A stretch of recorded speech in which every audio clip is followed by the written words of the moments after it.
I caught my father Googling squatters' rights on my laptop last night. The blue light from the screen illuminated his face as he quickly closed the tab, pretending he was just checking the weather. But I saw it. And suddenly, every little red flag from the past 3 months came crashing down like dominoes in my mind. I'm Zaylee, and I made the mistake of letting my parents move into my spare room. The same parents who borrowed my college fund when I was 17, who criticised every achievement I ever had, and who somehow still managed to make me feel guilty for having boundaries at 32. Just until we get back on our feet, Mum had said, clutching her designer purse, the one thing she refused to sell when they lost their house. We're not asking for much, just a little help from our daughter. The first week wasn't terrible. Mum cooked dinner, Dad fixed that squeaky bathroom door, and I actually believed we could make this work. Then the comments started. Sweetie, don't you think that shirt is a bit revealing for work? Mum's voice dripped with fake concern over morning coffee. Your generation wastes so much money on fancy coffee makers, Dad muttered, eyeing my espresso machine. In our day, we just made do. I found my furniture rearranged one day after work. The feng shui was all wrong, Mum explained, not meeting my eyes. My carefully curated living room now looked like a garage sale threw up in it. Did you really need to slam the door? Dad called out when I came home late from drinks with Kennedy. I hadn't slammed anything. I'd barely breathed coming in. Last week I overheard Mom on the phone with my sister Mallory. She's so cold lately. After everything we've done for her, everything they'd done for me, I wanted to laugh. Or scream. Maybe both. You need to set boundaries, Kennedy told me over wine last Friday. Her son Harley was playing video games in the background, and I envied the normal, loving relationship they had. I tried, I said, swirling the red wine in my glass. They act like I'm being unreasonable when I ask them not to smoke in the house, in my house. Your house, Kennedy emphasised, raising an eyebrow. Remember that. But it doesn't feel like my house anymore. They've spread out like an invasive species, taking over every corner with their stuff, their rules, their criticism. The spare room wasn't enough. They've colonised my space, my peace, my sanity. Yesterday, I came home to find Mom had organised my kitchen cabinets. You had everything in the wrong places, she said cheerfully. I fixed it. I spent an hour putting everything back while she watched disapprovingly from the doorway. You always were stubborn, she sighed, like I was still 12 and refusing to wear the frilly dresses she bought me. And now, watching Dad quickly close that browser tab about squatters' rights, I feel something shift inside me. The guilt that's been weighing me down starts crystallising into something harder, colder. My phone buzzes. A text from Mom to our family group chat. Zaylee's being so generous letting us stay here. Though it would be nice if she spent more time with us instead of going out all the time. Family should come first. The passive-aggressive heart emoji might as well be a knife. I take a deep breath and open my laptop after Dad leaves the room. The browser history is cleared, but I'm not crazy. I know what I saw. They're not planning to leave. They never were. Kennedy's words echo in my head. Your house. Remember that. My house. My rules. My life. I grab my phone and start recording. Mum's voice carries from the kitchen. Jack, did you look up those tenant rights like I asked? We need to know our options. I hit stop and save the file. If they want to play this game, fine. But they're about to learn that their perfect, compliant daughter has learned a few tricks of her own. The spare room was meant to be an act of kindness. Instead, it's become a battleground. And for the first time in my life, I'm ready to fight back. I just have to be smarter about it than they are. House rules are simple, I announced at breakfast, sliding a printed sheet across the table. No smoking inside, quiet hours after 10, and please let me know about overnight guests. Mum's coffee cup clinked against her saucer. Rules? We're your parents, Zaylee, not teenagers at summer camp. My house, my rules, I said, trying to keep my voice steady. I think they're reasonable. Dad didn't even look up from his newspaper. When you lived under our roof... I was a child then, I cut in. And this is my roof. Mom's lips tightened into that familiar line of disapproval. Speaking of your roof, I invited your Aunt Nancy over for dinner tomorrow night, without asking me first. I didn't realise I needed permission to have family over, she sniffed, pulling out her phone. Her fingers flew across the screen, no doubt updating the family group chat about her ungrateful daughter. Sure enough, my phone buzzed minutes later. I opened it to find Mum's message. Feeling so blessed to be with Zaylee, even if she's implementing house rules now. Guess parents aren't allowed to be parents anymore. The responses flooded in. That's so sad, Heidi. Kids these days. You raised her better than that, my sister Mallory called almost immediately. Why are you being so controlling? She demanded. They're just old schools, eh? Let them be. They Googled squatters' rights, Mal. They're not planning to leave. You're being paranoid. They're our parents. Remember my college fund? The words slipped out before I could stop them. The one they borrowed and never replaced? Silence crackled over the line. That was different, Mallory finally said. They needed it for Dad's business venture, which failed, like all his ventures, and now they're here, in my house, acting like they own it. At least you have a house, Mallory snapped. Some of us are still renting. The conversation ended there, but the tension in my house kept building. That evening, I came home to find cigarette butts in a potted plant on my back porch. When I confronted Mum, she blinked innocently. Oh, was the porch included in your no-smoking rule? The next morning, I woke to voices in my kitchen at 5 a.m. Dad had invited his friend Roger over for coffee. The early bird gets the worm, he called out when I appeared in my pyjamas, looking confused. Remember when you used to have sleepovers without asking? Mum chimed in. We never made a fuss. I was 12 then. This was different. Everything was different. Later that week, my neighbour Finn texted me, Hey, everything okay? Your mum was telling me about how you're threatening to kick them out. My stomach dropped. I called him immediately. What exactly did she say?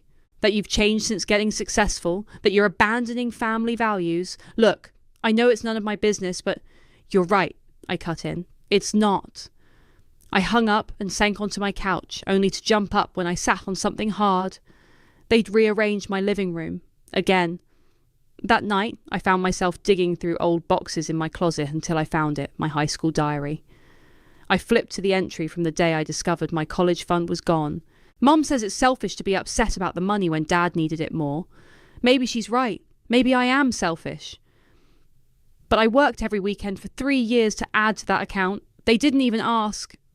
A knock at my door made me slam the diary shut. Honey, Mum's voice. We need to talk about your attitude lately. The family is worried about you. I stayed silent until her footsteps retreated. Then I took out my phone and started recording again. Every conversation, every manipulation, every guilt trip, I'd document it all. My phone buzzed with a text from Kennedy. Coming over, bringing wine. You need to hear what your sister's been saying about you. I closed my eyes and took a deep breath. The spare room was supposed to be temporary, but now I realised it was never about the room. It was about control. And for the first time in my life, I wasn't going to give it to them. Let them play their games. I'd play mine better. Keep smiling, Kennedy advised, watching me set up the new security cameras. Let them think they're winning while you build your case. I nodded, positioning the tiny camera to face the living room. I've already got 30 recordings of Mom's private phone calls about what a horrible daughter I am. Good. And the voice-activated assistant? Catching everything? I smiled grimly. Including Dad's late-night conversations about tenant laws. Kennedy pulled out her phone, showing me a series of screenshots. Your sister's been busy. Look what she's posting in the family Facebook group. My stomach churned as I read Mallory's post. So sad watching my sister change. Money really does corrupt people. Mum and Dad gave everything for us, and now she treats them like burdens. The comments are worse, Kennedy warned, but I was already scrolling. Remember when Zaylee was sweet? Money changes people. Poor Heidi and Jack, after all they sacrificed. I set the phone down, hands shaking. They have no idea what really happened. So tell them, Kennedy said. But do it smart. Do it with proof. That evening, I played the perfect daughter, made dinner, laughed at Dad's jokes, didn't flinch when Mum accidentally spilled wine on my favourite rug. Such a shame, she sighed, blotting ineffectively. I told you beige was impractical. I just smiled and cleaned it up. The camera caught her satisfied smirk when she thought I wasn't looking. Later, while they were watching TV, I noticed an envelope peeking out from under their door. I shouldn't have looked, but after everything, my hands trembled as I read the documents inside. Eviction notices, credit card statements, court summons. They hadn't lost their house because of bad luck or market changes like they claimed. They'd been running a scheme, taking loans, not paying, moving before consequences hit. And now they were doing it to me. Looking for something, I whirled around. Dad stood in the doorway, face unreadable. "Just tidying up," I said, sliding the envelope back. "You know me, neat freak." He nodded slowly. "Your mother worries about you, you know. All alone in this big house. No husband, no kids." "I'm not alone," I said. "I have friends, a career." "Family is different," he cut in. "Family is forever." That night, I couldn't sleep. Their voices drifted through the walls. "She'll get over it eventually," Mom was saying. "She always does. Remember the college fund? All that drama, and now she never mentions it." Dad's laugh. "We finally have a secure place. And if she tries anything, well, we know our rights now." I grabbed my phone, hands shaking as I pressed record. Their voices continued, clear as day. "Mallory's been so helpful," Mom said. "Finding those tenant protection laws, spreading our side of the story. Our little girl always was the smart one," Dad agreed. I texted Kennedy, "Found proof. They're never planning to leave." Her response came quickly. "Time to play hardball. I'm calling my lawyer friend tomorrow." A new message popped up from my cousin Raylyn, who distanced herself from the family years ago. "Hey, heard what's happening? Been there. Want to grab coffee?" Before I could respond, another text came through from Mallory. "Mum's crying because of you. Again, hope you're happy." I switched off my phone and sat in the dark, listening to my parents laugh about their perfect plan. The daughter they'd manipulated for years was finally giving them everything they wanted. Except this time, I wasn't that daughter anymore. I opened my laptop and started organising the evidence. Recordings, screenshots, photos of documents, witness statements from neighbours. Every manipulation, every lie, every scheme. All of it carefully catalogued and backed up. They thought they were playing chess, but they didn't realise I'd stopped playing games altogether. A notification popped up on my phone. Mum had added another passive-aggressive post to the family group. "So blessed to have one daughter who understands family values. The other, well, prayers appreciated." I saved the screenshot with the others, let them think they were winning, let them get comfortable, let them laugh. Because soon, very soon, I'd show them exactly what their sweet, compliant daughter had learned from their years of manipulation. And this time, I had receipts. "Aunt Nancy's 40th anniversary party is next month," Raylyn said, stirring her coffee. "Everyone will be there. And I mean everyone." We sat in a quiet corner of the cafe, away from prying eyes. It was the first time I'd seen my cousin in years, but she hadn't changed. Still direct, still fearless. "I heard about what they're doing," she continued. "It's the same playbook they used with my mom before I helped her break free." A plan started forming in my mind. The anniversary party would be perfect. All their flying monkeys in one place. "With nowhere to run," Raylyn finished, a knowing smile on her face. "Need backup?" Before I could answer, my phone buzzed. Dad's text. "Door's locked. Key's not working. Come home now." "He changed the locks," I said, showing Raylyn. "On my house." She grabbed her keys. "I'm driving." When we arrived, Dad was playing innocent. "Must be a problem with the key. Good thing you came home early." I held up my key. It worked perfectly. The lock hadn't been changed. He just wanted to prove he could make me come running. "Oh, look who it is," Mum appeared, eyeing Raylyn. "The prodigal niece returns, here to cause more family drama." "Actually," Raylyn smiled sweetly, "I'm here for Aunt Nancy's anniversary party. Can't wait to catch up with everyone." Mum's face tightened. "Well, isn't that lovely? Zaylee, dear, why don't you help me with dinner? Family only." "Raylyn is family," I said firmly. "She's staying." Later that night, after Raylyn left, I found my bedroom door slightly ajar. I always kept it locked. Always. My journal had moved, just slightly, but I noticed. Someone had been reading it. My phone buzzed with a group text from Aunt Nancy. 40 years of love! Celebrating next month at the Grand Hotel. Everyone's coming. No gifts, just your presence. The responses flooded in. Wouldn't miss it. Such an inspiration. Family is everything. Mum appeared in my doorway.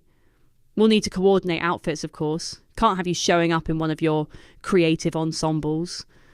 I'll wear what I want, I said, noticing how she lingered, eyes scanning my room. Don't be difficult, she sighed. The whole family will be watching. Exactly, I thought.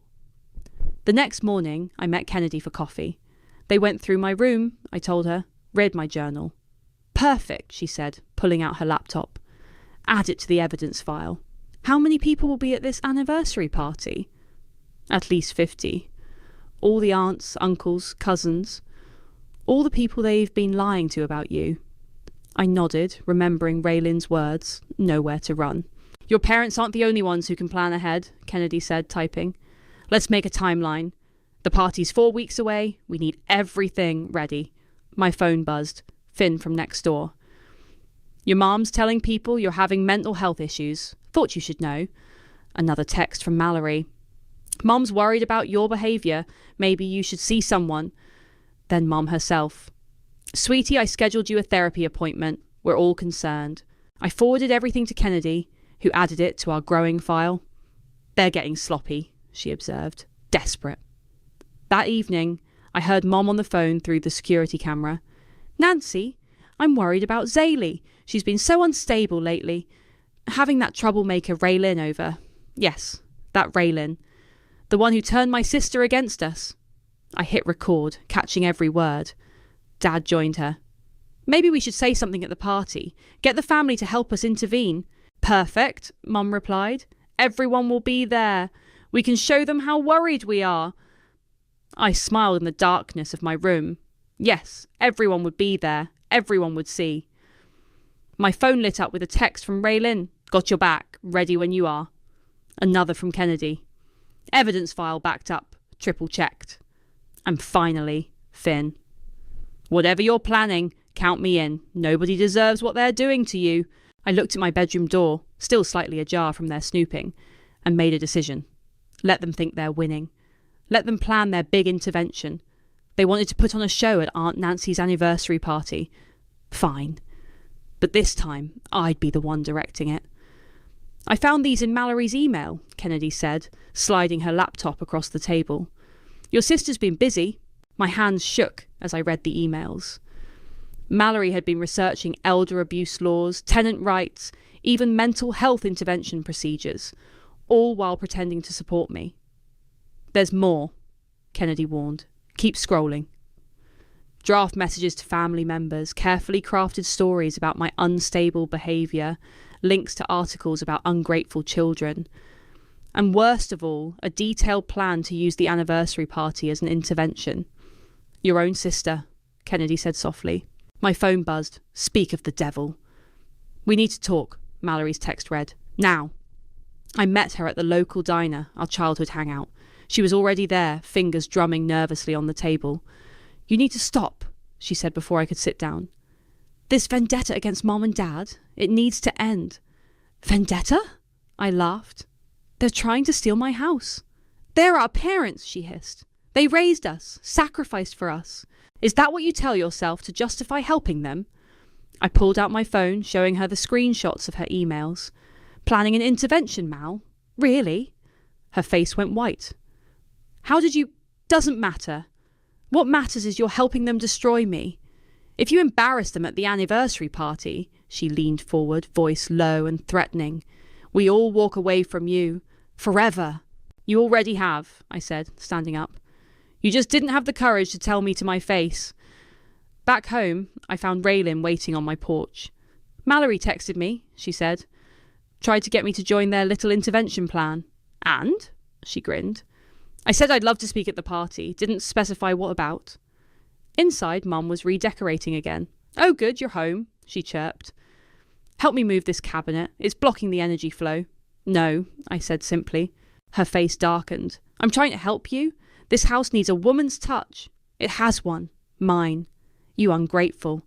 She caught herself, plastering on a smile as Dad walked in. Sweetie, we're just worried about you. All this hostility.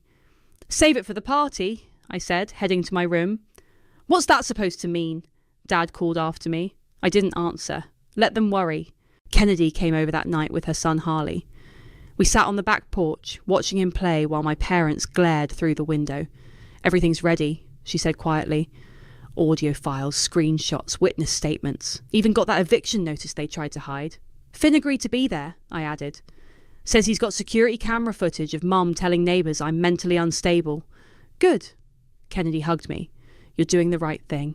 Later, Mallory called again. "Last chances, eh? Drop this or lose everyone." "Funny," I replied. "I thought I already had." "Mum's crying because of you." "Mum's crying because her manipulation isn't working anymore." Silence then. "You've changed." "Yeah," I agreed. "Finally." That night, I heard them in the spare room, planning. Mum's voice carried through my security system. "Everyone's on our side. Even that troublemaker Raylan agreed to speak." "She did?" Dad sounded surprised. "Of course. No one can resist my persuasion. And once everyone sees how unstable Zaylee's become..." I sent the recording to Raylan, who responded with a laughing emoji and, "They have no idea." My phone lit up with messages. Kennedy, "Files backed up and ready." Finn, "Got the video evidence secured." Raylan, "Speech written. They'll never see it coming." And finally Mallory again, "I'm warning you one last time. Back down." I looked at my wall calendar.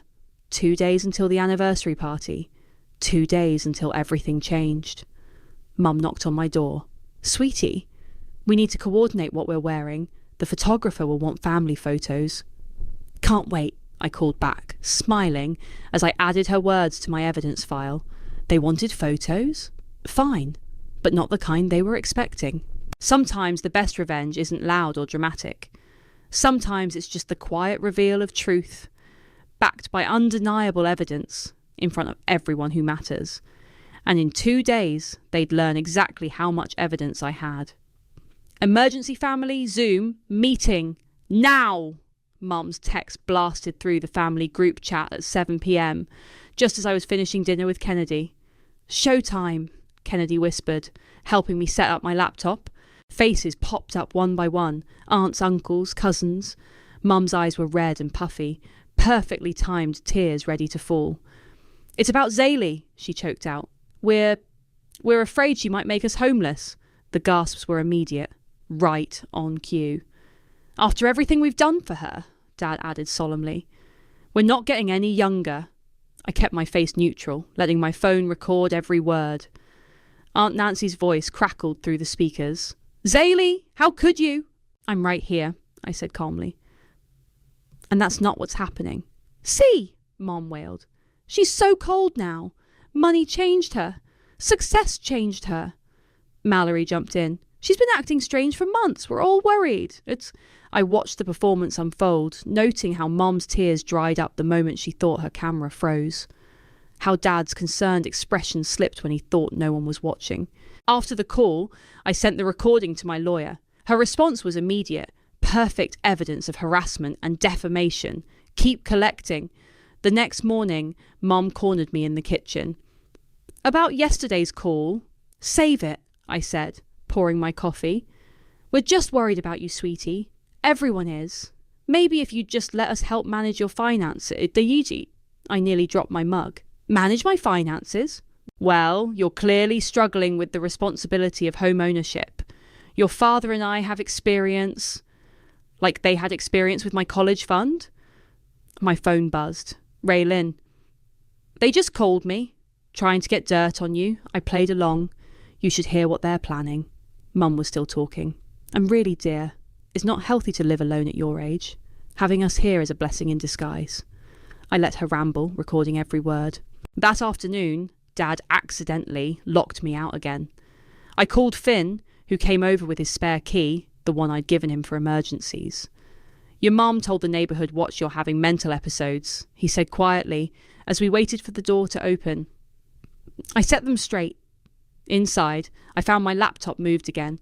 They'd been snooping, but I was ready. Every important file was encrypted and backed up. Kennedy called later. "Your sister's been busy. Look at her latest Facebook post." The post was long, detailed, and completely fabricated. Stories about my concerning behaviour, my rejection of family values, my spiral into selfishness. The comments poured in. "We're here for you, Mallory." Some people forget where they came from.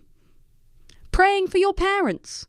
I forwarded everything to my lawyer, who replied, "Perfect. Keep your cool. We're almost there." That night, I heard Mom on the phone through my security camera. "Yes, Nancy. We've got everyone prepared for tomorrow. Once they all see how she's treating us." Dad's voice joined in. "The intervention will be for her own good. We can't let her throw away everything she's worked for." I sent the recording to Raylin, who texted back, "They think they're so clever. Tomorrow's going to be wild." Mum knocked on my door then, all sugary sweetness. "Darling, what are you wearing to the party? We should coordinate." "Don't worry," I said. "I've got everything planned." "Oh, good." Her relief was palpable. "You know we only want what's best for you. Everything we do is out of love." I smiled, thinking of the evidence folder on my phone, the backup drives at Kennedy's house, the witnesses ready to speak up. "I know exactly what you do out of love, Mom." She missed my sarcasm completely. "That's my girl. Get some sleep. Tomorrow's a big day." She had no idea how big. My phone lit up one last time. Mallory. Last chance to back down. Once this happens, there's no going back. I looked at my wall of photos, at the happy family moments that were all carefully staged, at the smiling faces hiding years of manipulation. "You're right," I texted back. "No going back." Tomorrow, they'd try to stage an intervention in front of the whole family. They'd cry their crocodile tears, tell their practiced lies, play their familiar roles. But this time, I had the real script. And every single receipt to back it up. Let them think tonight was their last victory. Tomorrow would be mine.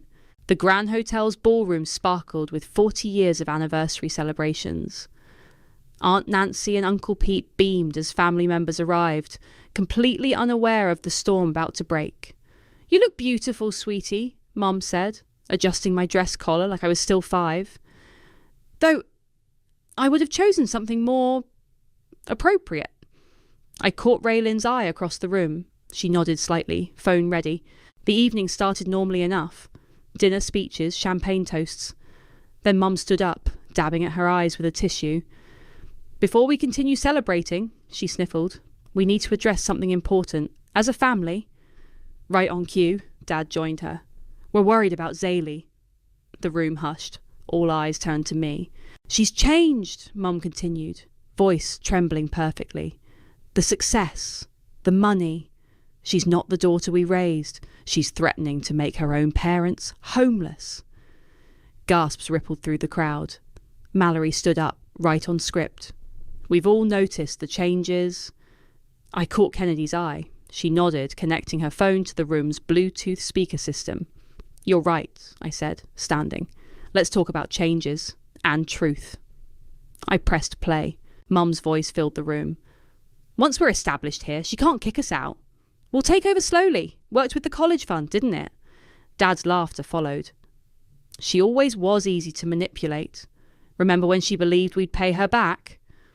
The colour drained from their faces as their own words continued playing. Every scheme, every manipulation, every cruel laugh, all captured in pristine audio. "Turn that off!" Mom shrieked. "Why?" I asked calmly. "Isn't this what you wanted? Family involvement?" Finn stood up. "I have video of you telling neighbours your daughter is mentally unstable." Raylin joined in. "I have the texts where you tried to turn me against her." Kennedy pulled out her laptop. "And I have the emails proving you planned this whole intervention to gain control of her house." Mum turned to the crowd, desperate. "She's twisting things where her parents who stole her college fund," Aunt Nancy said quietly. "I remember. I believed your excuses." "You don't understand," Dad started, but I cut him off. "Show them the eviction notices," I said to Kennedy. "Show them why they really lost their house." The evidence appeared on the hotel's presentation screen. Court documents, loan defaults, their systematic pattern of financial abuse. "We gave you everything," Mum screamed, mask finally cracking. "No," I corrected. "You took everything, and then expected me to give you more." Mallory stood frozen, tears streaming down her face. I didn't know about the college fund, But you helped them plan this, I said. You chose their lies over my truth. Because they're our parents, she cried. They raised us. They used us, I corrected. And now everyone knows. Dad suddenly laughed, a harsh, ugly sound. You want to talk about truth? Let's talk about how we used your teenage savings for our cruise. That was our right as parents. The room went deadly silent. You're right. Aunt Nancy stood up. Get out, both of you, now. But, Mom started. Out! Nancy's voice cracked like a whip. And don't come to my house either. I'm done enabling this. As security approached, Mom turned to me one last time. We're your parents. You can't do this. Watch me, I said quietly. They were escorted out, Mom's wails echoing down the hallway. The perfect performance to the very end. Mallory approached me slowly. I'm so sorry, she whispered. I really thought I wanted to believe them. I know, I said. That's what they counted on. Raylan hugged me as family members came forward one by one, apologising for believing the lies, for not seeing the truth sooner. What happens now? Someone asked. I looked around at the faces, some ashamed, some supportive, all finally seeing clearly. Now, I said, I go home, to my house, alone. Kennedy raised her glass. To truth. To consequences, Raylan added. To freedom, I finished. The anniversary party continued, but something had shifted. Old lies had been exposed, old wounds finally allowed to heal. My phone buzzed one last time, a text from Mom. You'll regret this. Family is forever. I looked at my real family around me. Kennedy, Raylan, Finn, and even Mallory, tentatively finding her way back to truth. You're right, I whispered to myself. Family is forever. But I finally get to choose which family. The locksmith finished changing my locks as Kennedy helped me sage the house. Getting rid of bad energy, she explained, waving the smoking bundle in corners where my parents had lurked.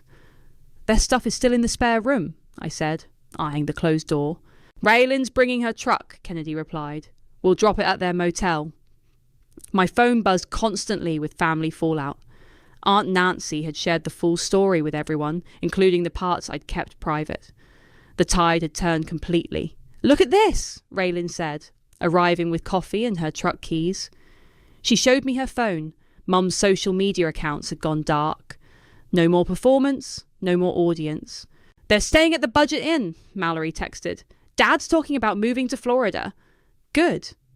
Let them start fresh somewhere else. Someone else's problem now. We tackled the spare room together, boxing up their abandoned lives. Designer clothes, Dad's golf clubs, Mum's collection of self-help books about ungrateful children. Found this, Finn said, holding up a folder of papers. My college fund bank statements carefully preserved like keeping trophies of their conquest. Add it to the evidence box, I said. My lawyer was building quite a case. Halfway through packing, Kennedy's son Harley ran in. Aunt Zaylee, there's a weird lady taking pictures of the house. We rushed to the window. Mum stood on the sidewalk, phone raised, probably gathering evidence of her own. I got this, Finn said, walking outside. Mum, this is private property. Leave, or I call the police. That's my daughter's house, she shrieked. Not anymore, I called from the doorway. Never really was. She left, but not before screaming, I carried you for 9 months. And manipulated me for 32 years, I muttered, closing the door. The boxes filled up quickly. Raylan and Finn loaded them into her truck while Kennedy ordered pizza. It felt like exercising ghosts, each box taking weight off my shoulders. Mallory's asking if she can come over, Kennedy said, checking her phone. I hesitated. She's in therapy now, Raylan added. Actually doing the work. Tell her yes, I decided. But no drama. Mallory arrived as we finished cleaning. She looked smaller somehow, without Mom's influence shadowing her. I found this in their stuff, she said, holding out an envelope. Inside were photos. Me at graduation, first job, buying my house. All the moments they'd tried to diminish. They kept track of everything, she continued, planning how to use it all. Not anymore, I said firmly. We sat around my living room, arranged my way, eating pizza and sharing stories, healing stories, truth stories. Remember when Mum said your promotion was just luck? Mallory asked. Remember when Dad said your house was too big for one person? Raylan added. Remember when they said you'd fail without them? Kennedy finished. I looked around at my chosen family. Remember when we proved them wrong? My phone buzzed, a final text from Dad. Your mother's heartbroken. Hope you're satisfied. For the first time, those words didn't trigger guilt. I deleted the message without responding. What now? Mallory asked quietly. Now? I smiled. Now I live. In my house. My way. Raylan raised her pizza slice. To boundaries. To consequences, Kennedy added. To freedom, I finished. Later, after everyone left, I stood in the spare room, empty now, ready for new possibilities. Maybe a home office. Maybe a guest room for people who actually respected boundaries. The doorbell rang. A delivery, flowers from Aunt Nancy and Uncle Pete. The card read, proud of you for breaking the cycle. Love, your real family. I put the flowers on my coffee table, arranged exactly how I wanted them. My phone buzzed with messages from cousins, aunts, uncles, all choosing truth over performance, all ready to build something real. I gave them my spare room out of guilt. I took it back with truth. And what I built from the ashes, that was mine forever. Not because I was selfish, not because I was cruel, but because sometimes love means saying no. Sometimes family means choosing yourself. And sometimes the happiest ending isn't about revenge at all. It's about reclaiming your space, your story, your life, one empty room at a time. I looked around my quiet, peaceful house. No more manipulation, no more guilt,